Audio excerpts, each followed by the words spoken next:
नमस्कार, आप देख रहे हैं न्यूज 18। मैं हूं आपके साथ मेनका चौधरी। इस बुलेटिन में खबरें उत्तराखंड से।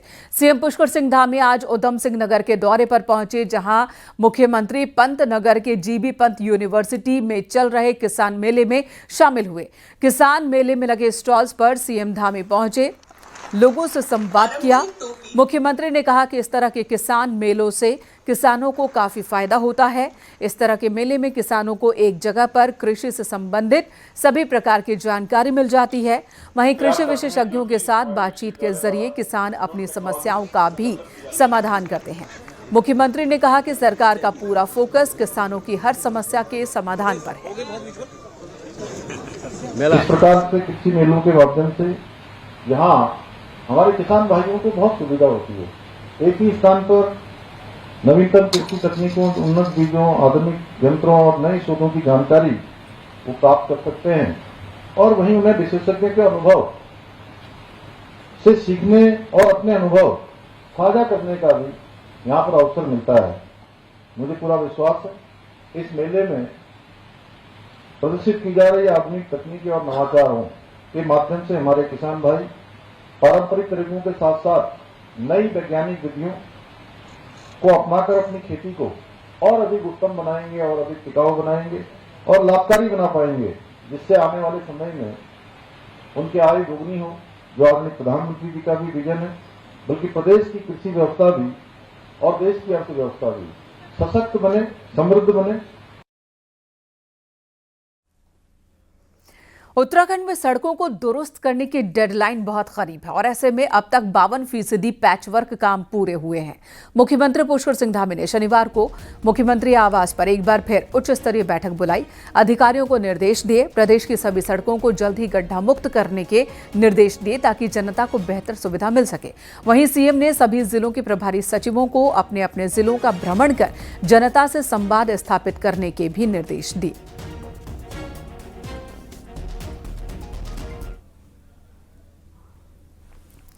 इधर सीएम धामी के निर्देश पर पीडब्ल्यूडी सचिव पंकज कुमार पांडे ने रविवार सुबह विभागीय अधिकारियों के साथ माल देवता समेत शहर की सड़कों का निरीक्षण किया और इस दौरान उन्होंने पैचवर्क समेत आपदा में क्षतिग्रस्त सड़कों के काम का जायजा लिया। आपको बता दें, मुख्यमंत्री ने पीडब्ल्यूडी को दीपावली से पहले सभी सड़कों को गड्ढा मुक्त करने के निर्देश दिए हैं और फिर दोबारा शनिवार को भी मीटिंग बुलाई। पीडब्ल्यूडी अधिकारियों को अलर्ट किया।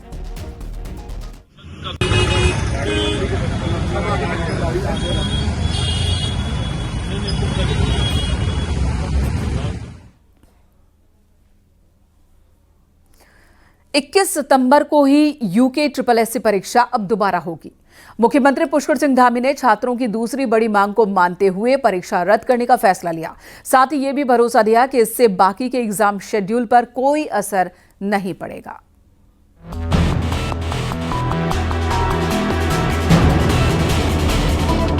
शनिवार का दिन उत्तराखंड की राजनीति में हलचल भरा रहा, जब सरकार की तरफ से परीक्षा गड़बड़ी की जांच के लिए बनाई गई एकल जांच समिति ने अपनी रिपोर्ट सरकार को सौंपी।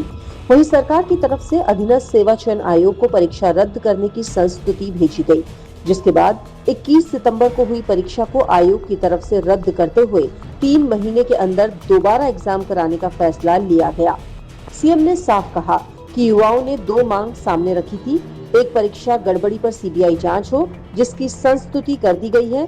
दूसरा, परीक्षा रद्द करते हुए दोबारा करवाई जाए। दोनों मांगों को मान लिया गया है। उनकी 2 मांगे थी, एक तो कि सीबीआई से जांच होनी चाहिए, परीक्षा निरस्त होनी चाहिए। हमने उसी समय कहा था कि हम उनकी पहली मांग जो सीबीआई वाली है, तत्काल सीबीआई को संस्तुति कर रहे हैं, लेकिन ये परीक्षा निरस्त करने का जो प्रकरण है, जांच रिपोर्ट आएगी तो उसके आधार पर कार्रवाई करेंगे। आज जांच रिपोर्ट मुझे प्राप्त हो गई है, मैंने आयोग को उसको भेज दिया है। जो जस्टिस ध्यानी जी की अध्यक्षता में जो कमेटी बनी थी सुपरविजन, उसने संस्तुति की है, उस संस्तुति को हमने आगे बढ़ा दिया। वहीं राजनीतिक हलकों में सरकार के इस फैसले का क्रेडिट लेने की होड़ लग गई है।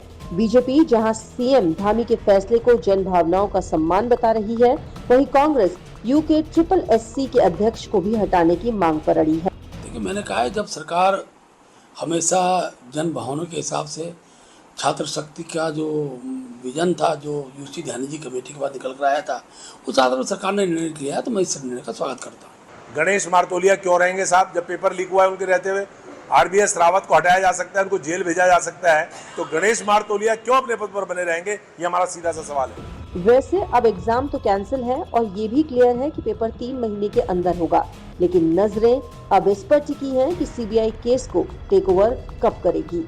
न्यूज 18 के लिए देहरादून से भारती सकलानी उनियाल की रिपोर्ट।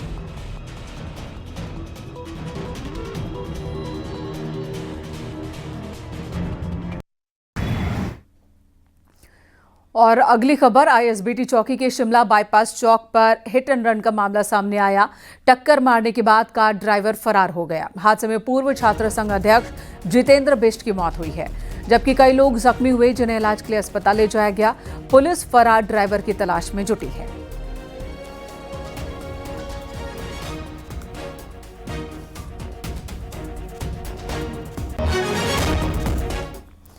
चमोली से खबर, जहां शनिवार को कर्णप्रयाग में बद्रीनाथ ऋषिकेश हाईवे पर पंचपुलिया के पास एक बाइक बेकाबू होकर खाई में गिर गई और हादसे में बाइक सवार गंभीर रूप से घायल हो गया। एसडीआरएफ की टीम ने 200 मीटर गहरी खाई से घायल का रेस्क्यू किया, अस्पताल पहुंचाया, जहां घायल का इलाज जारी है।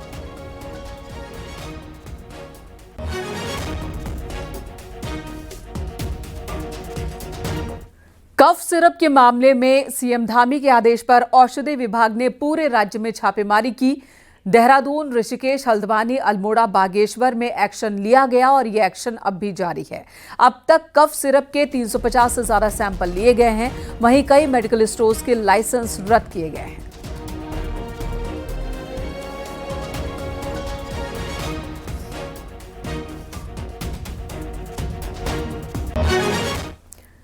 पूरे उत्तराखंड की तरह रुड़की में भी पुलिस का सत्यापन अभियान चल रहा है, जिसके तहत पुलिस शहर और देहात क्षेत्रों में बाहरी लोगों और किराएदारों का वेरिफिकेशन कर रही है।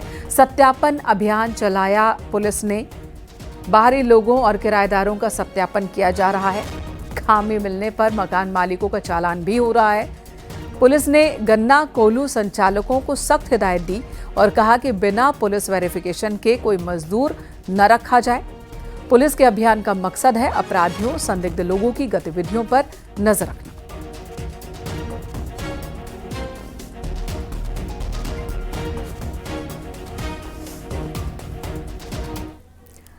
रामनगर में खाद्य सुरक्षा विभाग ने छापेमारी की और इस दौरान 12 से ज्यादा गाड़ियों से तकरीबन 25 किलो मावा, 60 किलो पनीर, 150 लीटर दूध और 40 किलो क्रीम पाई गई। इनमें से कुछ नमूनों में मिलावट की आशंका की वजह से 6 नमूने दूध, दही, पनीर और खोया के जांच के लिए भेजे गए हैं। खाद्य सुरक्षा विभाग का कहना है कि जांच रिपोर्ट आने के बाद कार्रवाई की जाएगी। आपको बता दें, त्योहारों के सीजन में मिलावटखोर सक्रिय हो जाते हैं और खाद्य विभाग इन्हीं पर नकेल कसने के लिए अभियान चला रहा है। 4 से 5 दर्जन वाहनों में जांच की, जिसमें सरकारी वाहन भी, बसें, प्राइवेट वाहन, छोटा हाथी तमाम।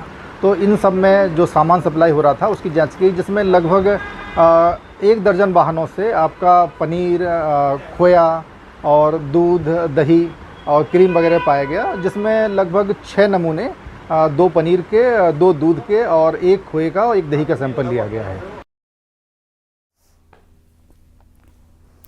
हरिद्वार में सार्वजनिक स्थानों पर शराब पीकर हुड़दंग मचाने वाले पियक्कड़ों पर पुलिस ने कानूनन कार्रवाई की।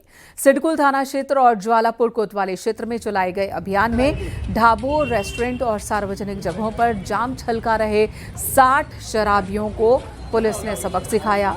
सभी के खिलाफ पुलिस एक्ट के तहत चालान किया गया, जुर्माना वसूला गया और कड़ी फटकार लगाते हुए भविष्य में सार्वजनिक स्थानों पर, रास्तों पर शराब न पीने की हिदायत देकर छोड़ा गया है।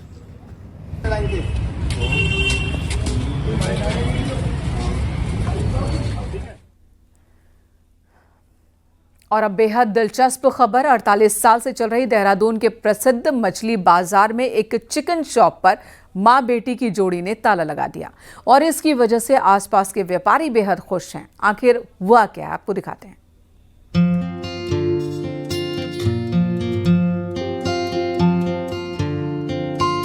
देहरादून के मछली बाजार को शिफ्ट करने की मांग लंबे समय से चल रही है, क्योंकि पलटन बाजार में बीचों बीच बनी इस मच्छी मार्केट के पास में मंदिर और गुरुद्वारा है और लोग इस मछली बाजार को दूसरी जगह शिफ्ट करने की मांग कर रहे हैं, जिसको लेकर कई बार स्थानीय निवासी और व्यापार मंडल के लोग शासन और प्रशासन से मांग भी कर चुके हैं।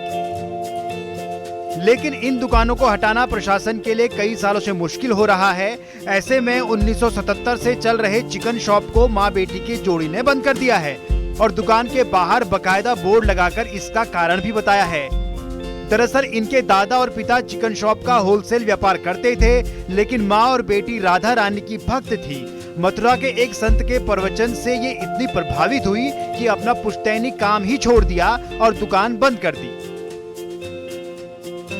मैं राधा रानी को बहुत मानती हूँ और राधा रानी ही मतलब कहते नहीं वो ही मेरे को राह दिखा रही है। तो मैंने ये सोचा कि किसी जीव को परेशानी देके, नुकसान देके, किसी जीव की आत्मा दुखा के हम अपनी जुबान को कष्ट दे रहे हैं। और प्रेमानंद जी ने एक वीडियो में बोला था कि काटने वाला, बेचने वाला, खाने वाला तीनों ही गुनहगार है। और फिर मैंने कहा कि यार पैसों से कहीं ज़्यादा इम्पोर्टेंट ना धर्म की राह है। क्यों आपने अपना बिजनेस छोड़ दिया? नहीं, हमारा बिजनेस बहुत अच्छा था। पूरे देहरादून में हमारा आनंद चिकन पैलेस का नाम था। बस हमने ये काम बंद करना था, लेकिन बंद नहीं कर पा रहे थे। लेकिन जब हमारे बाबा जी की कृपा हुई, राधा रानी की कृपा हुई, प्रेमानंद जी की कृपा हुई, तभी ये काम बंद हो पाया। वहीं व्यापार मंडल से जुड़े लोग बताते हैं कि कई बार प्रशासन से इन दुकानों को बंद कराने की मांग की गई, लेकिन कोई कार्रवाई नहीं हुई। प्रेरणा लेते हुए काम छोड़ा है तो बहुत ही सराहनीय है और बहुत ही हिम्मत का काम है। कई बार वार्तालाप हो चुकी इस विषय में कि इन्हें कहीं ऐसी जगह शिफ्ट किया जाए कि जहां से इनके काम भी प्रभावित ना हो और यहां पर भी ये दूसरा काम खोल सके, मगर अभी तक कोई ऐसा स्टेप उठा नहीं है। वैसे मछली बाजार से आने वाली दुर्गंध से लोगों को काफी परेशानी होती है और एक दुकान बंद होने से अब लोग खुश भी हैं और इस काम की सराहना कर रहे हैं। न्यूज़ 18 के लिए देहरादून से भारती सकलानी की रिपोर्ट।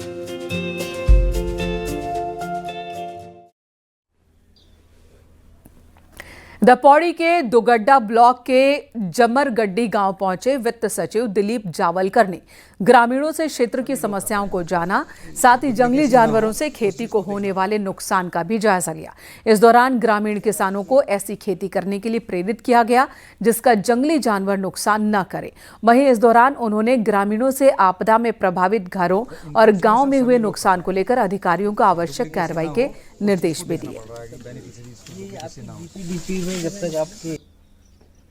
जिसका मुख्य उद्देश्य है कि किस प्रकार से अभी हम लोग कृषि को इस प्रकार से हम लोग करें कि उसमें जंगली जानवरों से होने वाला आपका नुकसान है वो कम से कम हो, और जलवायु परिवर्तन हो रहा है उसके अनुसार जो जिस प्रकार के हम लोगों ने ये क्रॉप्स लगाने चाहिए, किस प्रकार से जो है उसमें सुधार कर लिया जाए या बदलाव कर लिया जाए। त्योहारी सीजन शुरू होते ही बाजारों में रौनक बढ़ गई है, लेकिन इसी के साथ बढ़ जाती हैं चोरी, छिनैती और लूट जैसी वारदात। हर साल की तरह इस बार भी पुलिस ने सुरक्षा के पुख्ता इंतजाम होने के दावे किए हैं। त्योहारों का मौसम आते ही बाजारों में लोगों की भीड़ उमड़ने लगी है। खरीदारी के इस दौर में दुकानदारों के साथ साथ अपराधी भी सक्रिय हो जाते हैं। इसे देखते हुए पुलिस ने सुरक्षा के लिए विशेष तैयारियां शुरू कर दी है। वहीं बाजारों में लगातार बढ़ रही घटनाओं को देखते हुए महिलाओं की मांग है कि भीड़-भाड़ वाले बाजारों में गश्त बढ़ाई जाए, जिससे महिलाएं अपने आप को सुरक्षित महसूस कर सकें। बहन नहीं होती है त्योहार पे, यहाँ कोई पुलिस की व्यवस्था हो तो लेडीज कंफर्टेबल फील करे, पहन सके अपने त्योहारों के दिनों। और मोबाइल वगैरह सब चीज़ की फैसिलिटी हो जाती है। पेरेंट्स को भी टेंशन रहती है कि बच्चे गए हुए हैं, मोबाइल ना खींच जाए।